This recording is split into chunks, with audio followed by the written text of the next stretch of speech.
Conspiracy theorists have a huge bias. Let's see what Brian has to say about them in this big think video. The modern world is full of conspiratorial thinking, where people see an event and they come up with this extraordinary story, the hidden truth that explains everything.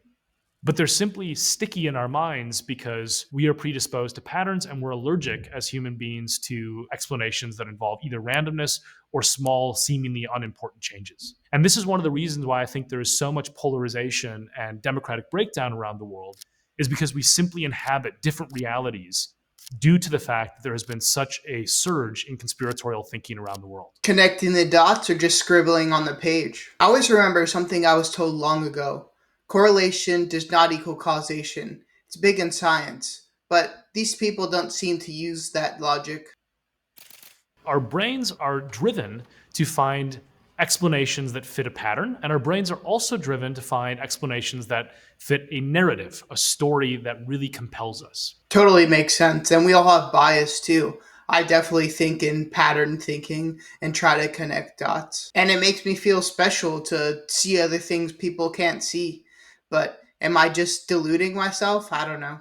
So, when it comes to understanding conspiracy theories, there's three main cognitive biases that you need to grapple with. The first one is called narrative bias, and this is where the human brain has evolved to make sense of reality through storytelling. And the reason for that is because stories involve a very neat and tidy cause and effect. Everything's a story. The story we tell about ourselves in our own head. The story of religion. The story of companies. The story of money. It all comes down to stories. So this is definitely a strong force. Now, because of that, if somebody tells you a story, it's very seductive to us. It sounds plausible. If somebody tells you there's no story, that's not very attractive to us. Now, the problem with conspiracy theories is they're not just telling you a story, they're telling you a really good story, right? There's a hidden cabal behind everything that's happening. There's a secret pattern that you just have to be smart enough to detect. And once you do, you can be inducted in this group of people who understand the real truth. It's the ultimate story. And conspiracy theorists are great storytellers.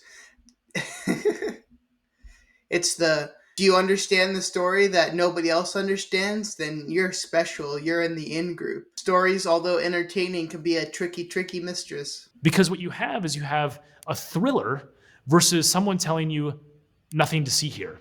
And the brain is drawn to the thriller. So even though some of these conspiracy theories are extremely insane and obviously wrong, they still have a lot of people that end up gravitating towards them because it's a good story. I crave good stories. I crave to tell good stories. It makes total sense that people are drawn to stories. I mean, I love movies, and what is a movie more than a story? The second form of bias is called magnitude bias. And magnitude bias is this idea that any big event must have a big cause, right? In a lot of our thinking about the world, we have these linear relationships in how we understand it. So anything that has a small effect must have a small cause. Anything that has a big effect must have a big cause. So for example, you have the Arab Spring, where a man decides to light himself on fire in central Tunisia because he's disgruntled about his economic prospects. This is the trigger for multiple regimes collapsing and also a civil war that killed hundreds of thousands of people. Now, the conspiracy theories around this would tell you that there's something else going on, that there's some big plot, because this sort of random event of one man causing all of these catastrophes seems too strange to compute as a human brain. The bigger the story, the more juicier the details, but sometimes it really is just that one person that caused the dominoes to fall.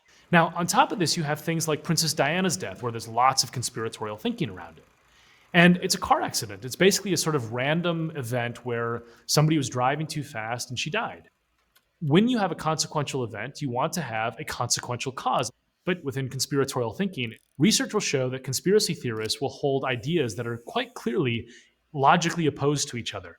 So people who believe in Princess Diana conspiracy theories will simultaneously say that yes, we think that she is alive, and also that she was probably killed by the British government. Now, these two things cannot both be true, but they would rather accept that logical impossibility than the random explanation that there was some sort of small cause that was banal, which is to say she died in a car accident. It's the confirmation bias. People want to hold their beliefs so tight that they're in their echo chambers, that they'll hold something ambiguous, some information that contradicts each other just to hold their beliefs to be true. The world of echo chambers that we live in are only getting stronger and stronger with how social media algorithms work. So be ever vigilant and realize that you're in your own confirmation bias loop. The third form of bias is called teleological bias. Everything happens for a reason is teleological bias in a saying. Now, I can speak from personal experience. I sometimes go on the news to try to explain events. And one of the things you can't say is, I don't know. And you also can't say, maybe this was just sort of arbitrary. Like sometimes just sort of random things happen. So what you have to do is you have to sort of fit the world into these really clear explanations where exactly one cause produced exactly one effect. We want so bad for things to have a succinct explanation. But a lot of times, a lot of things lead up to an event, or sometimes it just happens randomly and we can't explain it. And when we can't explain something, that's fodder for conspiracy theorists. They want the story. I mean, what's the basis of religion? To explain things that can't be explained. Why do we die? Why do bad things happen in the world? What's the meaning of life? I don't know, and nobody knows, but to tell stories about them gives us a little more peace and solace in life. Maybe they're true. Maybe they aren't. Who knows? So conspiracy theories thrive on all of these forms of biases because they ultimately stitch them all together in a single, really compelling, big reason why things happen, a nice story, and one that gives you a reason to make sense of a bewildering thing that has occurred that is consequential in the world. It's definitely in our psychology to try to explain things rather than living in the thought that things are sometimes unexplainable. I definitely believe there's power with living with things that are unexplained. Power, and instead of grasping onto a story, just letting go with what's not explained. I think one of the other reasons why conspiratorial thinking is so prominent today is because the information pipelines that we use to get knowledge about the world have completely shifted. And this is something that's different from every other human who has ever lived. The history up until now has been a history of expanding the number of people who can consume information, but not the people who can produce information. The internet has forever shifted that calculation because for the first time ever, we have drastically expanded the pool of people who can make information and then disseminate it instantly around the world.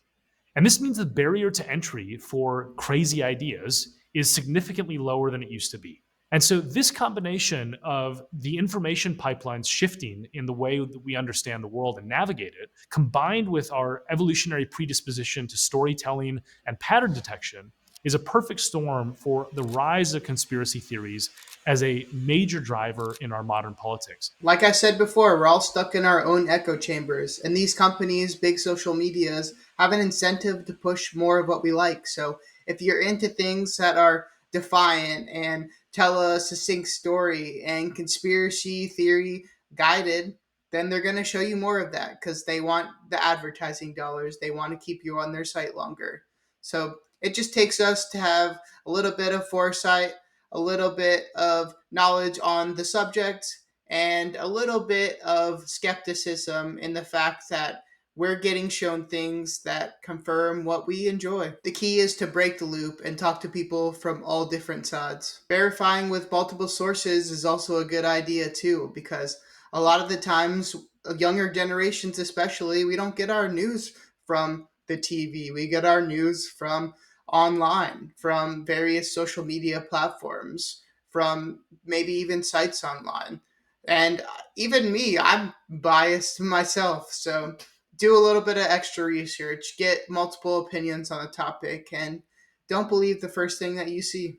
Debunking conspiracy theories is really difficult, but yet we still have to try because it's really important to make sure that people don't fundamentally misunderstand the world or vote based on conspiracy theories that are ultimately wrong. And so the best way forward is to try to clean up the information pipelines that we have that allow people to make sense of the world, to ensure that good information is provided to people, to also provide detailed fact checks that grapple with the parts of the conspiracy theory that make the good story and explain them in clear ways to show why it's incorrect. It won't always work, but I think it's definitely something that we need to do because if we can't agree on reality, we can't compromise. And democracies are based on a shared sense of reality and then the compromise that is forged within it. The best way to combat bad information is with better information. If you like this video, make sure to hit that like and subscribe button, and I'll see you in the next one.